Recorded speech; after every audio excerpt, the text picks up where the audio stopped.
আসসালামু আলাইকুম। স্বাগত পল্লী টিভি সংবাদে। সাথে আছি শফিউল ইসলাম প্রিন্স। সংবাদের শুরুতে জানিয়ে দিচ্ছি শীর্ষ সংবাদ। নেত্রকোনা পল্লী বিদ্যুতের লাইনম্যানের বিরুদ্ধে গ্রাহক ভোগান্তির অভিযোগ। পিরোজপুরে ধানসিঁড়ি পরিবহনের সড়ক দুর্ঘটনায় 10 যাত্রী আহত। এবং গতকাল জাতীয় পার্টির এক বিশাল আয়োজনে নারায়ণগঞ্জের রূপগঞ্জ গুটিয়াবোতে সিশেল পার্টি সেন্টার এবং পিকনিক স্পটে অনুষ্ঠিত হয়েছে মনোজ্ঞ আনন্দমেলা ও সাংস্কৃতিক অনুষ্ঠান। শুনছিলেন সংবাদ শিরোনাম, এখন বিস্তারিত। নেত্রকোনার মোহনগঞ্জের পল্লী বিদ্যুৎ সমিতির নিবন্ধিত ইলেকট্রিশিয়ান SM রেজাউল ওরফে মাইকেলের বিরুদ্ধে গ্রাহকদের কাছ থেকে বিদ্যুৎ সংযোগ দেওয়ার নাম করে টাকা আত্মসাতের অভিযোগ উঠেছে।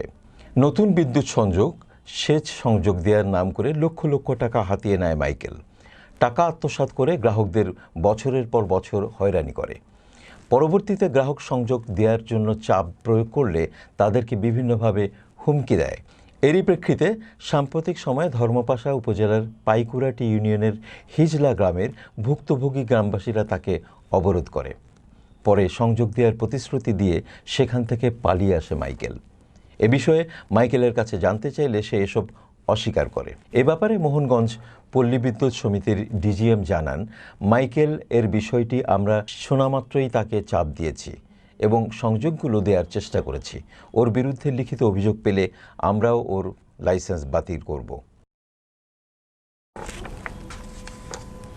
খুলনা থেকে বরিশালগামী একটি যাত্রীবাহী বাস দুর্ঘটনার ওই বাসের 10 যাত্রী আহত হয়েছে।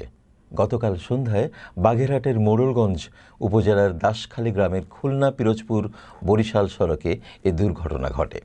প্রত্যক্ষদর্শীরা জানায়, খুলনা থেকে বরিশালগামী ধানসিঁড়ি পরিবহনের একটি বাস বিপরীত দিক থেকে আসা একটি ব্যাটারি চালিত অটোরিকশাকে সাইড দিতে গিয়ে পার্শ্ববর্তী একটি খাদে পড়ে যায়। এতে ওই বাসের 10 যাত্রী আহত হয়। খবর পেয়ে পার্শ্ববর্তী পিরোজপুর ফায়ার স্টেশন থেকে ফায়ার সার্ভিসের উদ্ধারকারী দল আহতদের উদ্ধার করে পিরোজপুর জেলা হাসপাতালে ভর্তি করেছে। প্রায় 50 জন যাত্রী নিয়ে বাসটি খুলনা থেকে বরিশাল যাচ্ছিল। গতকাল জাতীয় পার্টির এক বিশাল আয়োজনে নারায়ণগঞ্জের রূপগঞ্জ গুটিয়াবোতে সিশেল পার্টি সেন্টার ও পিকনিক স্পটে অনুষ্ঠিত হয়েছে মনোজ্ঞ আনন্দমেলা ও সাংস্কৃতিক অনুষ্ঠান। অনুষ্ঠানের প্রধান অতিথির আসন অলঙ্কৃত করেন গোলাম মোহাম্মদ কাদের MP, চেয়ারম্যান জাতীয় পার্টি। বিশেষ অতিথি ছিলেন মশিউর রহমান রাঙা MP, মহাসচিব জাতীয় পার্টি, এবং শরীফা কাদের, উপদেষ্টা চেয়ারম্যান জাতীয় পার্টি। সারাদিন ব্যাপী চমকপ্রদ এই আয়োজনের নেপথ্যে ব্যাপক ভূমিকা ছিল আনন্দমেলা জাতীয় তরুণ পার্টির আহ্বায়ক জনাব জাকির হোসেন মৃধার। কাজী আবুল খায়ের, নাজিম উদ্দিন ভূঁইয়া ও স্থানীয় প্রভাবশালী নেতা সাইফুল ইসলাম ভাইয়ের সার্বিক সহযোগিতা ছিল অপরিহার্য। অনুষ্ঠানে আরও উপস্থিত ছিলেন জাতীয় পার্টির কেন্দ্রীয় কমিটির নেতৃবৃন্দ, পল্লী টিভির চেয়ারম্যানের অ্যাডভাইজার JH টিপু, পল্লী টিভির ডিরেক্টর মোহাম্মদ শফিক মজুমদার এবং গ্লোবাল গেইন গ্রুপের MD জাহিদুল ইসলাম, CEO সৈয়দ সাইফুল ইসলাম এবং GM SI প্রিন্স। অনুষ্ঠানের দ্বিতীয় পর্বে মাননীয় MP মশিউর রহমান রাঙা স্বকণ্ঠে গান গেয়ে আসর মাতিয়ে তোলেন। VIP লাউঞ্জে মধ্যাহ্নভোজের সময় এদেশে আবাসন প্রকল্পে এবং কনজিউমার পণ্যে গ্লোবাল গেইন গ্রুপের অত্যন্ত দ্রুত কার্যক্রম চালিয়ে যাওয়ার জন্য মাননীয় MP GM কাদের সাধুবাদ জানান।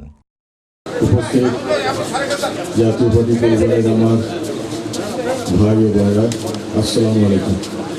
আজকে একটা সুন্দর পরিবেশে এখানে বার্ষিক বনভোজনের আয়োজন করা হয়েছে। আয়োজকদেরকে আমি ধন্যবাদ জানাচ্ছি, কৃতজ্ঞতা জানাচ্ছি যে এরকম একটা উদ্যোগ গ্রহণ করেছেন এই দিনের সুন্দর পরিবেশে। আশা করি আগামী বছরগুলো থেকে প্রতি বছর জাতীয় পার্টি এই ধরনের একটি উদ্যোগ গ্রহণ করবে। আমি এটার সঙ্গে থাকবো ইনশাল্লাহ।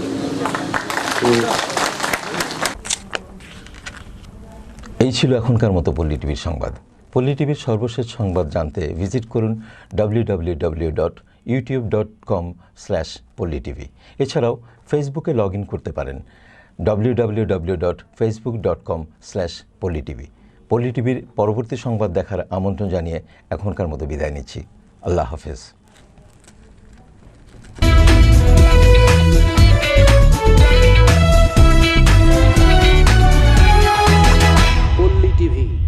ও জনতার কথা বলে।